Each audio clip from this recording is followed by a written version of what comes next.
Welcome to Allie's Attic, where you never know what kind of surprise you'll find in my attic. I'm your host, Allie, and today my surprise is a mother that is on a musical mom's mission. Please welcome Angie Raulerson. Hi, Angie. Hi, Allie. How are you? I am doing great. How's your day going? Oh, pretty busy. Yeah. Pretty busy. Aren't we all? Some days are busier than others. Yeah, always. Okay, so I know, your acting and your music is a big part of your life, but I also know a bigger part of your life is your daughter, Gina. Your daughter, Gina, has hydrocephalus, correct? Which is water on the brain. Water in the brain. Most people know that, but they don't know the medical term. Okay, so what I want you to do is walk us through that. I mean, that must have been, as a mom myself, I could not imagine what you went through or still continue to go through, even though Gina's older and has surpassed all kinds of odds, which is amazing.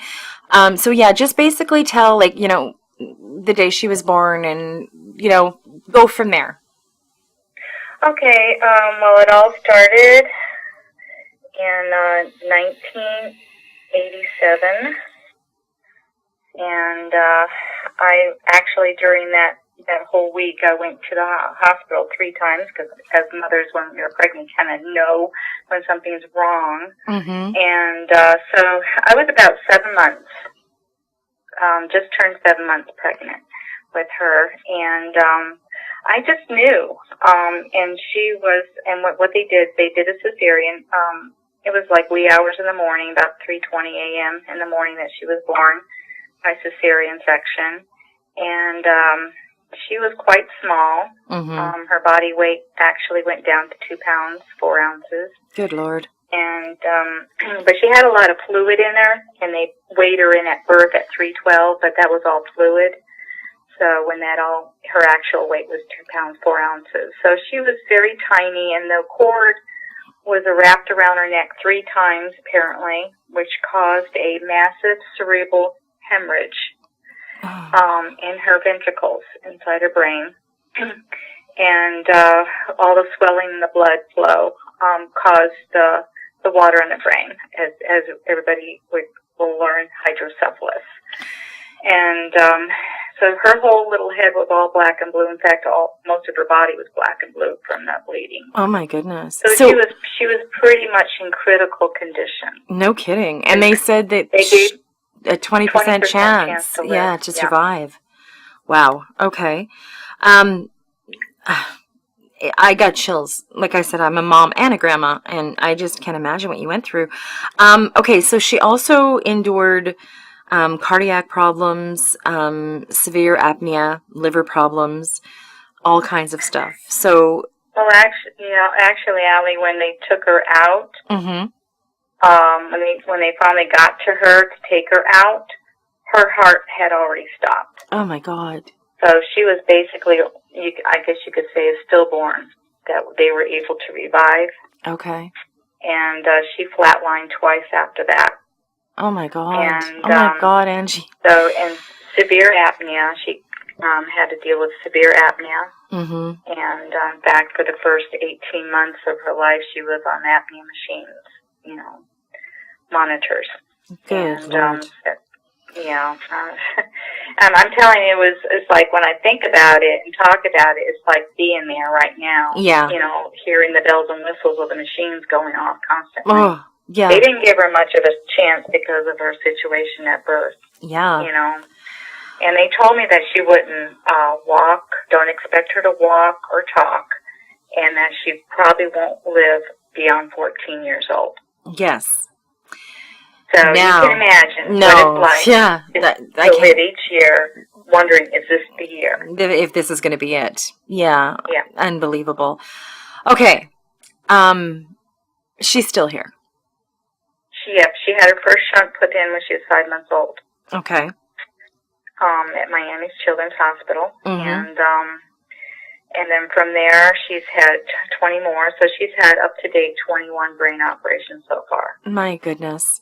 She also has suffered a stroke as well. Oh my goodness. And she also And has mild cerebral palsy on top of everything else. yes. Good. I think that's secondary to the hydrocephalus. Yeah, exactly. Yeah.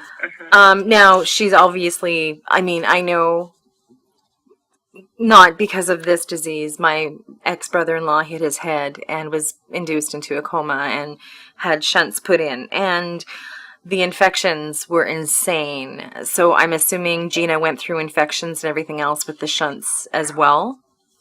Well, what happened was that for the first, I would say 25 years,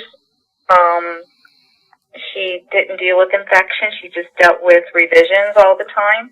Okay. Because of breakage, or the shunt not working anymore, or scar tissue. But when in 2013, she became very infected with what they call shunt infection. Mm-hmm. And that's what caused her, because she had a VA shunt at that time.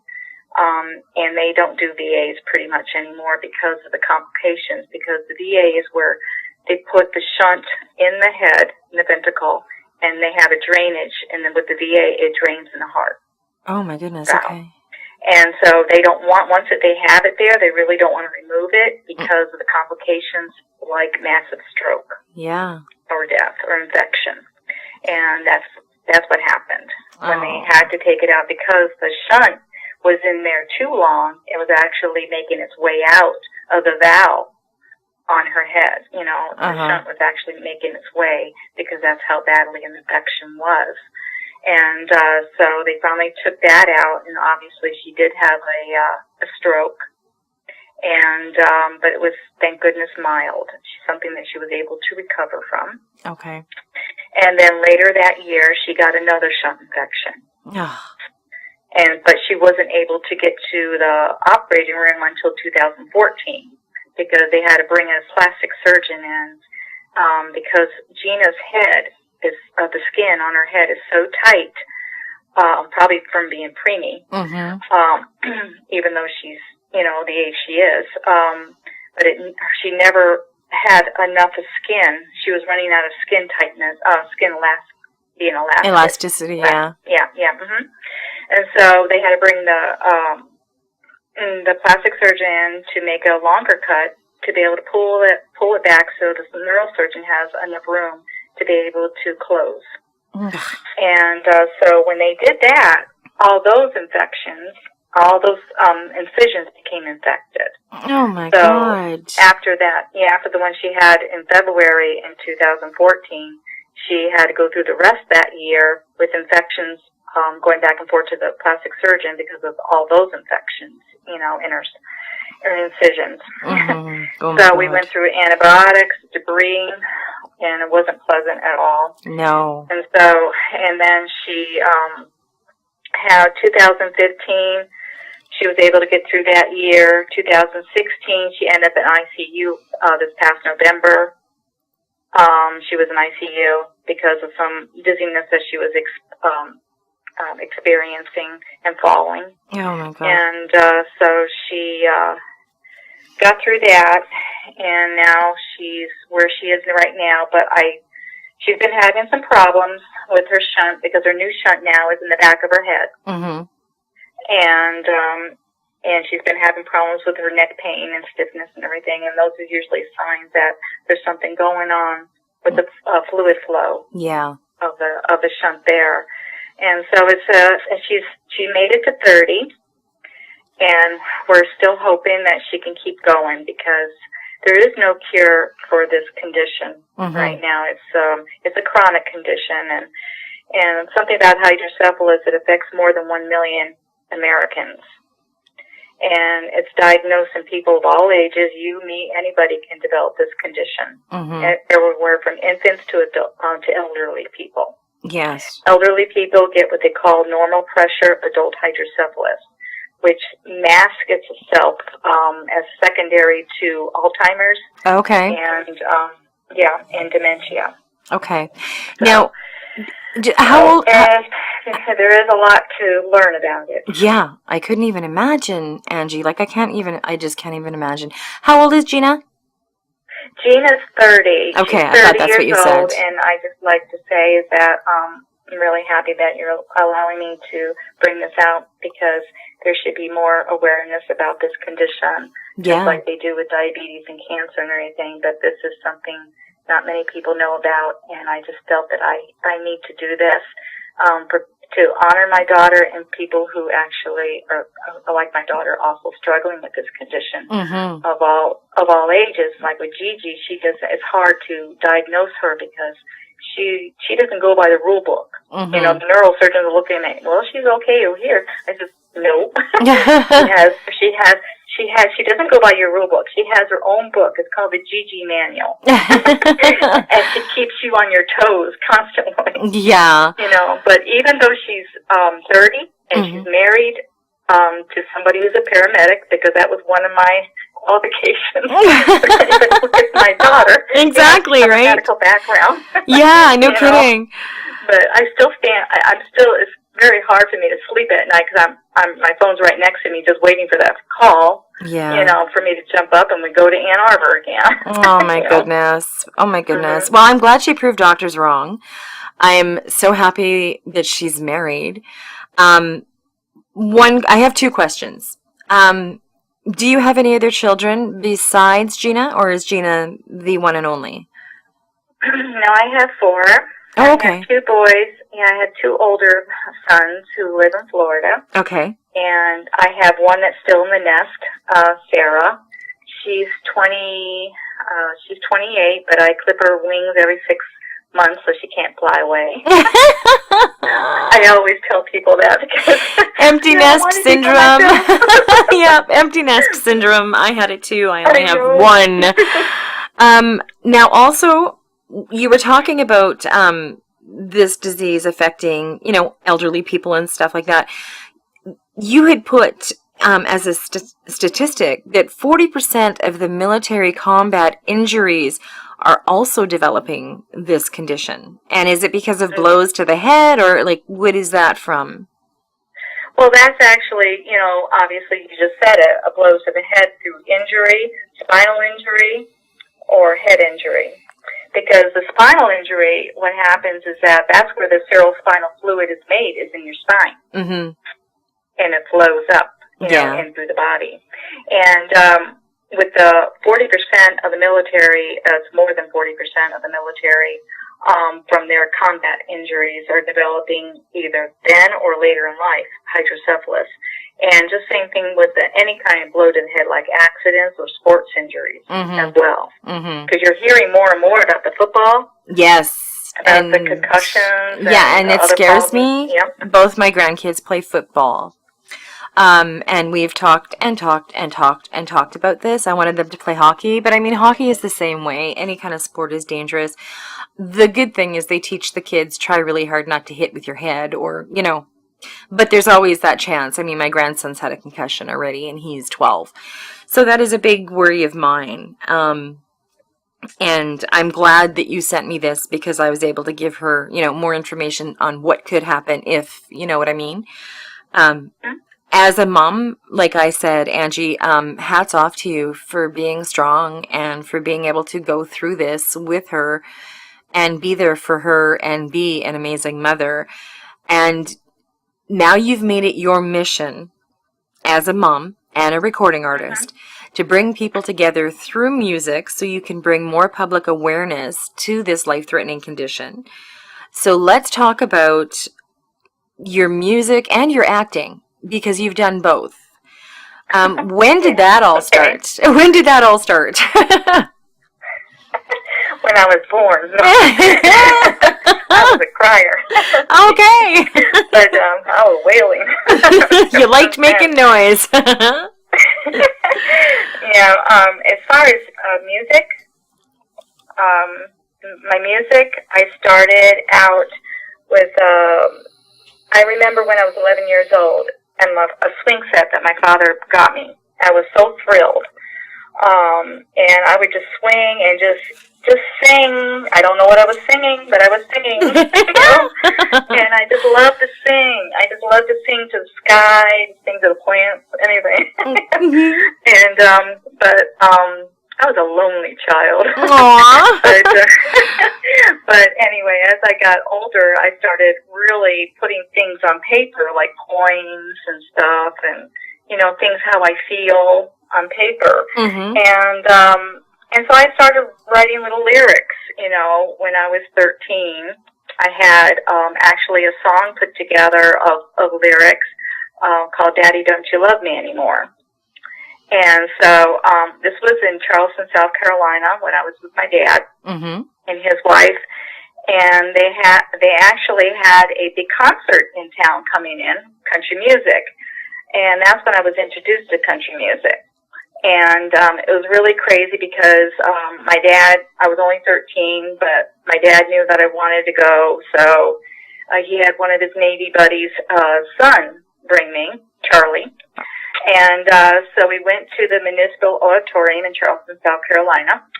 And it was actually, the date was, I think it was 1973. Wow. 13. And so I went to this concert, and I saw this guy come on stage, Conway Twitty. And Conway Twitty, and then Loretta Lynn. Wow. And there was another guy who would sing his hit, Country Bumpkin.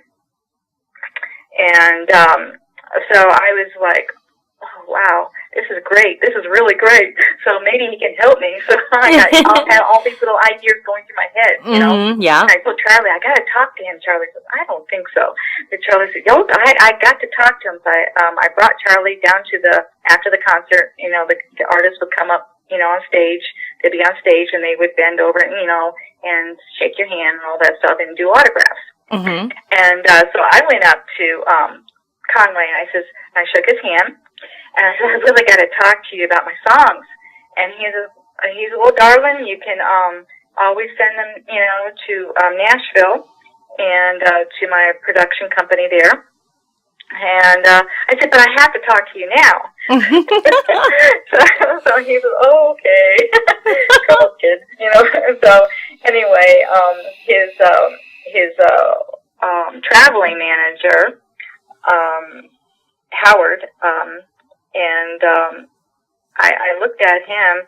I said, I really, really have to talk to him. And he says, well, like you said, you can just mail it to a Twitty Bird Productions in Nashville. I said, that's not going to do. So anyway, I'm probably getting his name wrong because I don't have my bio in front of me. That's okay. And so anyway, I told Charlie, I said, Charlie, let's go. He said, where? I said, gotta go find their buses. and anyway, I go around the whole building. I find their buses in the back of the building for the artist entrances and everything, apparently. And I go there, and I'm on the steps and everything. I'm trying to look in, and there his manager is right there in the driver's seat, and he looks at me and goes, and then he looks back, and then he's like talking to somebody in the background. And then he looks at me and gives me the okay, and before Charlie knew it, I was gone. So he said, what am I going to tell your father here? So anyway, I go over to the door of the bus, and the bus door opens and all of a sudden it was like dark, and then I was like, now I'm getting nervous. Yeah. He says, come on up. I said, okay. And so I go up, and I'm like, okay, here I am so talkative before, and I can't get a word out now.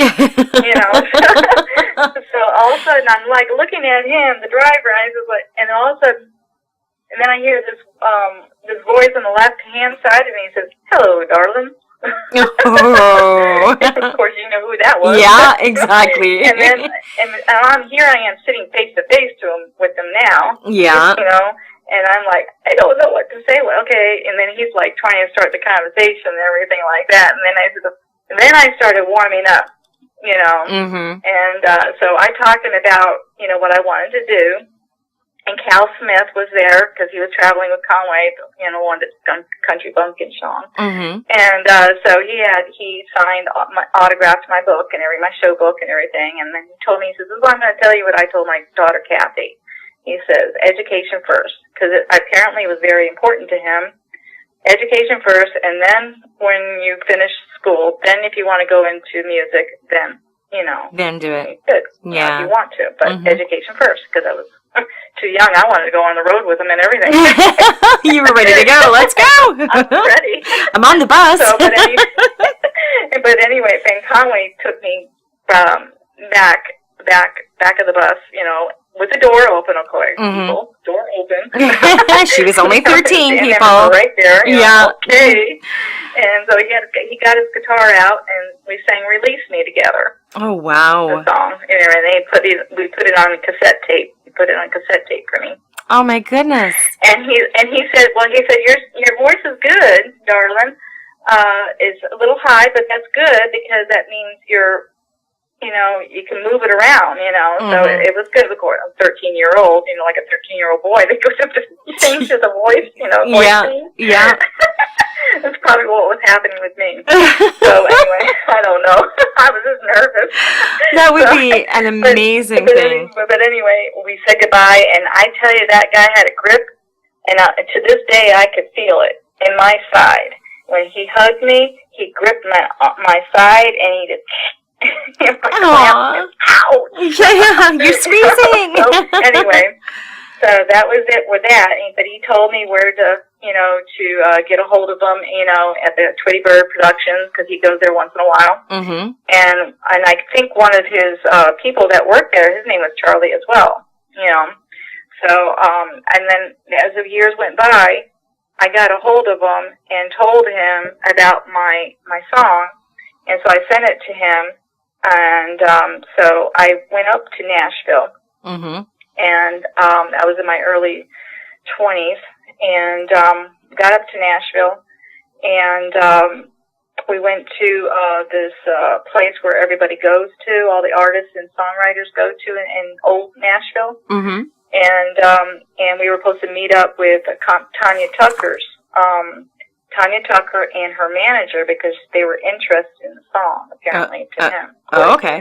And so we got there, and only her manager was there, because apparently she was having a big fuss with a situation that she was, I guess, hanging out with Glenn Campbell at the time. And they were always fighting all the time, and she was, I guess, having locked herself in the bathroom or something like that. That's what, according to him. Yeah, well, it's Tanya Tucker. I said, well, wow, that was an empty trip. Yeah.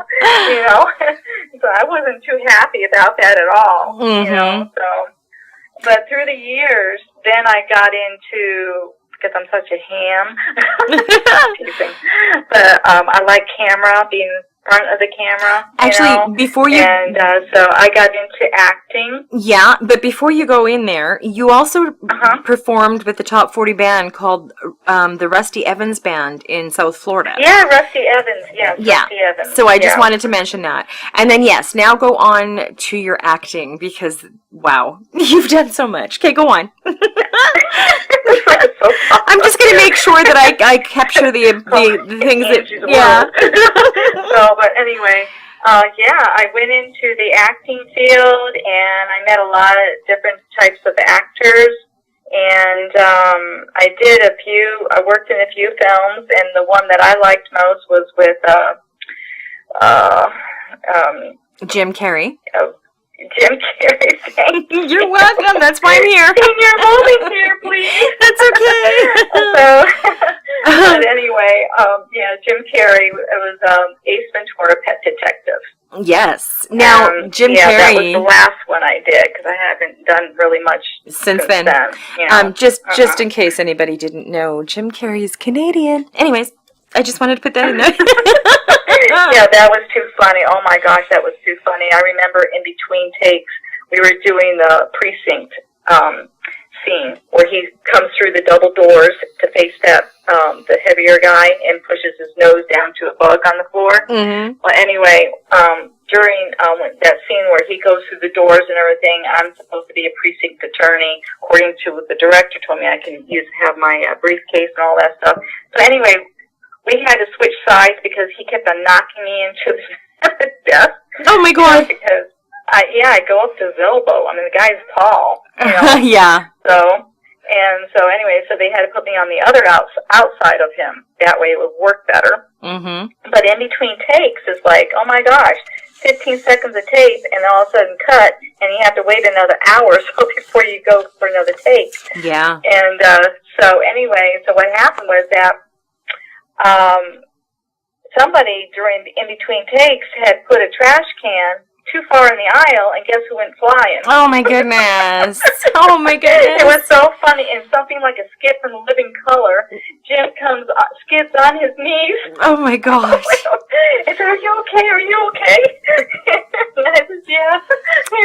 I'm So good, anyway, that was an embarrassment. I could just mention if I was a somebody, I'd probably be in bloopers, So, yeah. Well, at least you went out with a bang. Hilarious. At least you went out with a bang because you said that was your last big film. So then in 2005, you finally got to go to Nashville and fulfill one of your dreams, and that was to record your first album, Woman on a Mission, with the great record producer, Mark Dreyer of Studio 23. And Mark Dreyer. I knew I was going to say it wrong. And then you made 2 music videos. Talk about those 2 music videos. Okay, the music videos was done at the Nashville You're the Light in My Eyes.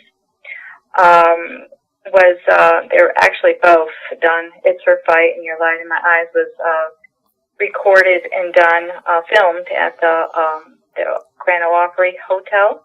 Yes. There, mm-hmm. and the courtyard there. Courtyard, because they have a big fountain and everything. It was really beautiful. Okay. For the setting. And they can go to YouTube and watch both of these videos.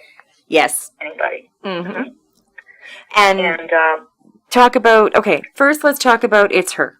What is that song about? It's Her Fight. I wrote that in memory of my sister, Loretta, mm-hmm. who died from breast cancer. In 1999. November 18th. Oh, my goodness. Okay. And then... And I just wanted to... I kind of moved the song around because some of the things weren't exactly her, but the main thing, the main meat of the song is that she was fighting for her life. Mm-hmm. Mm-hmm. And it was like being in a boxing, because like in a boxing ring with their gloves on, fighting cancer, mm-hmm. Yeah. And she lost her fight with that, but she was a true fighter. Oh my goodness, she fought and fought all the way to the end. She thought she was beating it. Mm. She had a good attitude. Yeah. With that. So I dedicated a song to her. And then, and people like her, that are going through it. Yeah. Because anybody with any kind of cancer, basically, mm-hmm. it could, listen to that song, and it's a beautiful song. Now, the other one you wrote is called "You're the Light in My Eyes," and what is that? What did you write that one for? I wrote that in honor of my daughter Gina, and people like her. In fact, I wrote that in front of a fireplace. In Florida. Oh my goodness. In Florida, of all places, with a fireplace. Yeah. I need a fireplace in Florida anyway. Not in the fire, but looking at the fire. Mm-hmm. And just thinking about how Gina, because I wanted to write something for her. Mm-hmm. And I was kind of like looking into the flames, and I was thinking, wow, Gina is like the light of my eyes, the light of the fire in my eyes. And so I said, wow. Okay, so I got my thoughts together and my feelings together because, a real true song, I feel, is coming from your heart. Exactly. Not just a pen, It's got to be something that you can put your emotions on paper and sing it the way you feel it, which actually reaches other people's hearts mm-hmm. when they hear it. Yep. And every word in that song, I consider it like a lullaby in case a parent or a caregiver or a grandparent doesn't know how to say the words of how they feel or what they want to express. Mm-hmm. And this song can say it all for them. Wow, that is amazing. And St. Jude's Children's Hospital had been using that song. I gave it for them to use as part of their radio play when they're fundraising. getting fundraising. Yeah. Right. That's amazing. That is very amazing. Now, and you see pictures of Gigi in that video, too. Ooh, everybody go watch it, because Gigi is an amazing woman. From the beginning. And, yeah. Now, at the Grand Ole Opry backstage, you befriended another country legend. I'm not going to ask if you jumped on his bus, but let's talk about that. You know me already. We're kindred spirits, I'm thinking. Anyways, so which when country? I have a thing, when I want to do something, nothing stops me. Yeah, I'm the same way. You know, and I wanted to get on the Grand Ole Opry stage. I wanted to walk on that Grand Ole Opry stage. I wanted to be in that circle where all the greats sang. Yes. And I'm so thrilled that I was able to do that, you know. And I met a great legend, Jim Ed Brown. Yes. And he had both my albums actually, and we befriended each other. We would email each other back and forth because I was always having a dream of doing a tour, nationwide tour, to do this type of shows. He says, Angie, I'll go with you. You know, I'm there with you. You know, and he was also friends with my producer too. So Jim gave me his address, you know, and everything. So, but over time, obviously, he's been ill. Yes. And then he got ill again, and then he succumbed to it. Yes. Unfortunately. Okay, and then 2006, you came up with your second album, Average Girls. And with the recording of this album, you had the honor of recording 2 never-recorded songs written by another true Nashville legend singer-songwriter. And who was that? Hank Cochran. He wrote Cochran. He wrote for everybody in Nashville. And Patsy Cline. I could not believe I was talking to the man who wrote for Patsy Cline. I know. That would have been surreal. I could not believe that he was allowing me to do this. You know, he was friends with my producer, and this guy had so many lyrics, you know, shoeboxes full of lyrics that hadn't been set to music, you know. Wow. And this guy just, like I said, he must be one of the most romantic guys. I mean, in his day. I mean, really, because his songs are just so touching. I mean, they just reach out and touch you, you know. And he gave me 2 songs that he allowed me to actually record. And that nobody recorded, and I recorded them as duets. Sean Pody, who would perform at the Grand Ole Opry Hotel all the time, him and his band at the time, and I'm not sure what Sean's doing anymore, you know. I know he was gospel, you know, and but I'm not sure, but I would love to do more duets with him when I go back to Nashville, because I'm going to be recording my 3rd album soon, you know, hopefully soon next year. Awesome. Know. Okay. But, yeah, so I was just like, you know, it came out beautiful. The Wings of Love and As Love Would Have It. Well, and I mean, the album went #1 on the Nashville Indie World Country Music Chart in 2007 with Comstock Records. So yeah. And they're still they're still getting radio play worldwide, and including the USA. Okay, so then in 2010 you joined up with a great backup band called Jaguar Country. And your steel player and personal manager, you're going to say his last name, because I'm not going to even try, Danny. Danny Hooligan. Okay. He stuck with you throughout many ups and downs, with you trying to get your shows together off the ground. I mean, I'm sure things with Gina. And finally, on October 26, 2012, you were able to do a kickoff show that would benefit hydrocephalus. See, I do keep wanting to say it the wrong way. Hydrocephalus awareness. Now, the best part of this was who performed with you. Well, it was like you said, it was in October, and in Mount Pleasant, Michigan.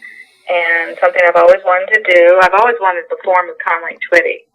I mean, he gave me such fatherly advice that kept with me all those years, and the next best thing was his son. Yeah. So, and I was determined, you know how I told you. Nothing gets in your way. So Michael Twitty is who I performed with. You know, I had him on my show. Mm-hmm. And because with my show, I call it the Angie Marie Show now. Mm-hmm. But with my shows, I consider myself like a mobile Johnny Carson.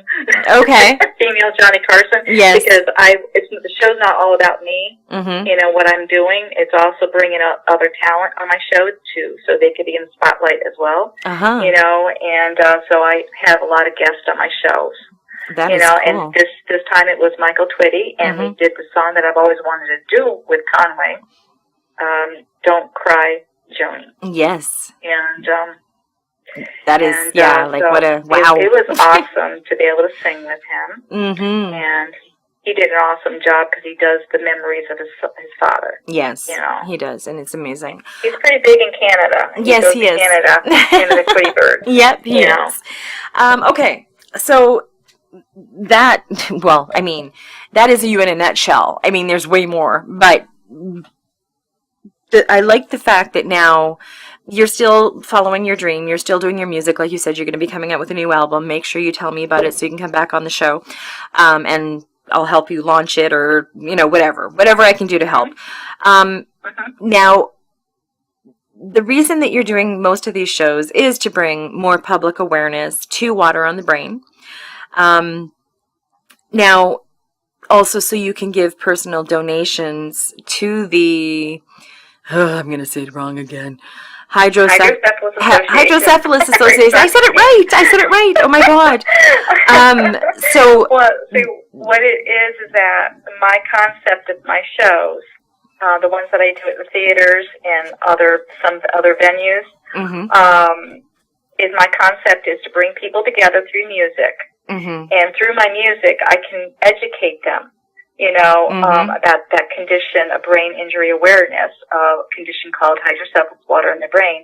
And I have like a little table set up, and the Hydrocephalus Association sends me all my materials, my booklets, my pamphlets, and everything, because I'm a registered member with the Hydrocephalus Association. Okay. And so I have my table all set up, and I have like a little donation bucket, you know, for Gina's Hope. And that's what I usually do, is that by putting on these music shows, my concept is that people are getting entertained and educated at the same time. Exactly. And if I could help one person, to be able to get the right, in case there's a problem, and they get the right treatment, the right test, then that means a lot. Yeah, you know, exactly. Because this condition can camouflage itself under other things. Yeah. You know, and so it really needs to be out there more.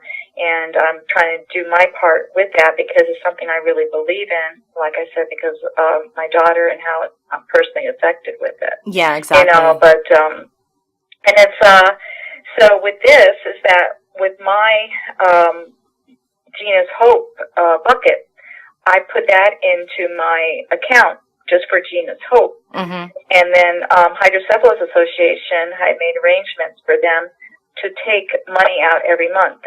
Oh, okay. You know, as a donation to the research. Okay. So that's what I do. So I collect monies in Gina's Hope bucket at my shows, and that goes right into Gina's Hope for the Hydrocephalus Association research. Now, if somebody wanted to help or donate, how would they do that, Angie? Actually, they can go to the Hydrocephalus, www.hydrocephalus. Actually, I can probably have to spell it out. It's HYDROASSOC.org.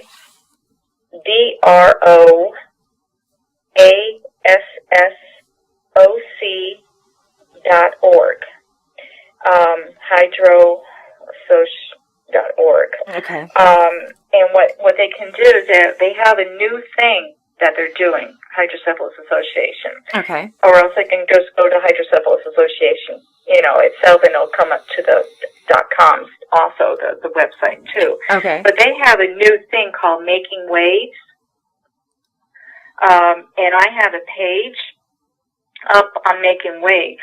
Okay. And it's for the brain injury awareness, and it's either under that or under Gina's Hope. And it goes right to the page, either that or under my name. Okay. And I'll go to that page, and they can donate there if they want to. Well, Or they can get a hold of me through email, and I can get their information, and they can go from there. If they want to send a check or whatever, in Gina's Hope to Gina's Hope. Yeah. Inc. Okay. And on that way, that goes right to that. Well, I'm going to put the hydroassos.org up on the website, along with your website, so people will be able to find it either way, and read more about your story. Now, just briefly, you can buy your songs on CD Baby. So I urge everybody, not just go to YouTube and watch these videos because they're touching and beautiful. Also go to CD Baby and check out more of Angie's songs, and that's where you can purchase her songs. And like I said, your website's going to be up on my website, and it'll link directly to your website, so they'll be able to get there. And I'm going to put the hydroassos.org up there as well.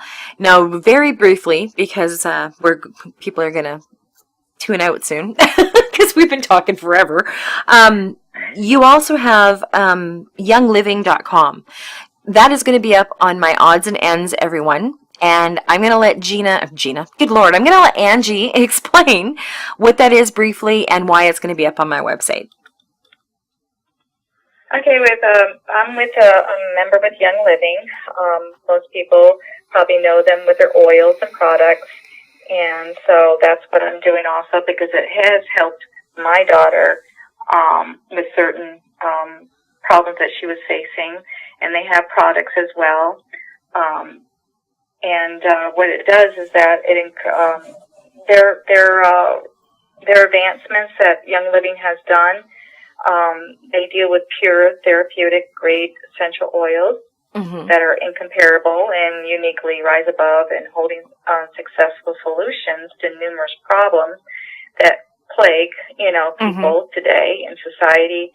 And it may encourage relaxation and calmness, maintaining a sharp mind, supporting total wellness in the body, providing healthy cleaning without chemicals. They have cleaning products too. Oh, and nice. They have all kinds of things. They even now have makeup.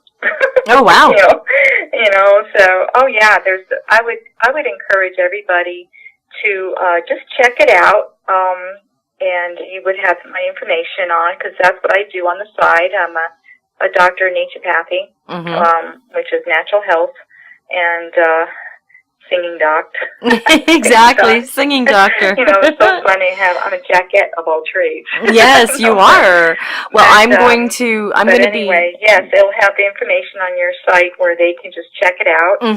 And or go to youngliving.com on their computer. That's going to be up there. So, and I'm also going to put Angie's business card up, and I'm going to put the link. It's youngliving.com, but I will put it up there. I will put a brief description of what it is, and then Angie has a member number.